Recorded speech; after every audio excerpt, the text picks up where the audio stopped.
Hello, my name is Elarica Johnson, and I'm currently interviewing with Hypesoul Media. Thank you so much for having me.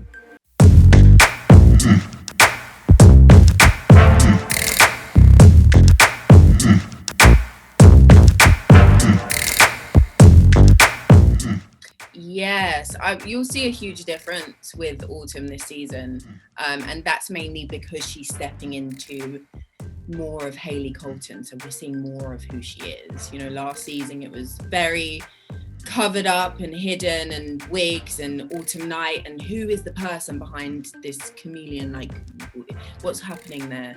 And this season she now has the space to be the boss that she always was. Her background is in accounting, and so she's kind of in the perfect place to talk about money, and now, you know, having her share of the club, a very large share. So you definitely see a huge change, and she's very, very bossy. It's happened very quickly. And that's not always accepted in the best way. So, you know, she's having a bit more of a tough time this season.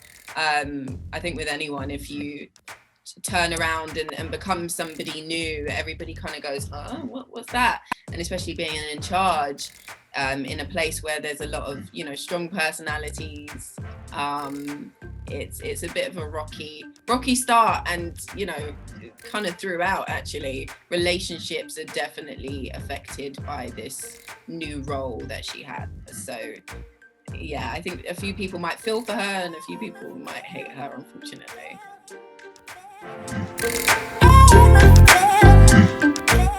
I think the biggest challenge that has to be spoken about is COVID, because that's never been a situation in my career and in most people's careers.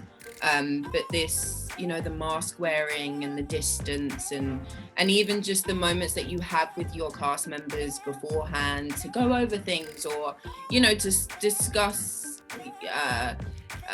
certain situations in scenes that we had before and we took for granted. It just wasn't, there wasn't any space for it anymore, because the distance was hugely important. The green room was now a huge room, and everybody was in a corner so far away with masks and shields, and so that was the toughest part of filming season 2. Yes, I mean, there's different types of strip clubs. You know, in England, I have been to one or two, and the girls there, the dancing is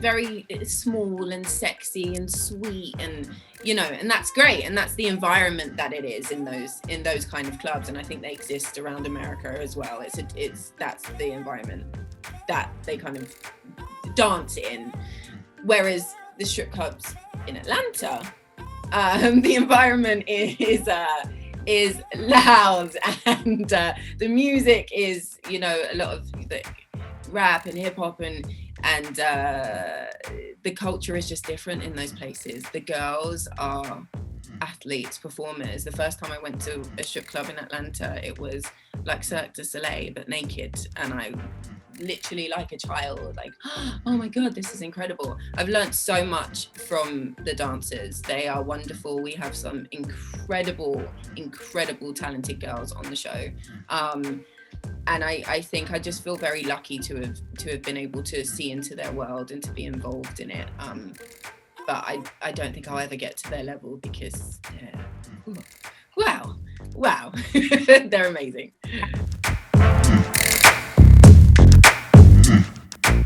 Have I ever made it rain? Oh God, yeah.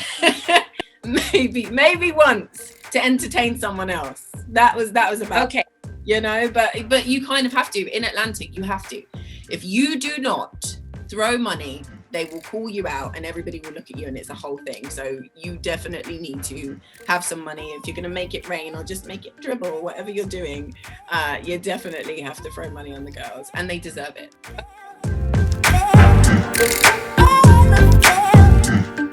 I am not an expert in it whatsoever. I know there's a certain movement to, you know, I can't do it. I mean, you could try. I can't do it. I just tend to do that one and that, and raining.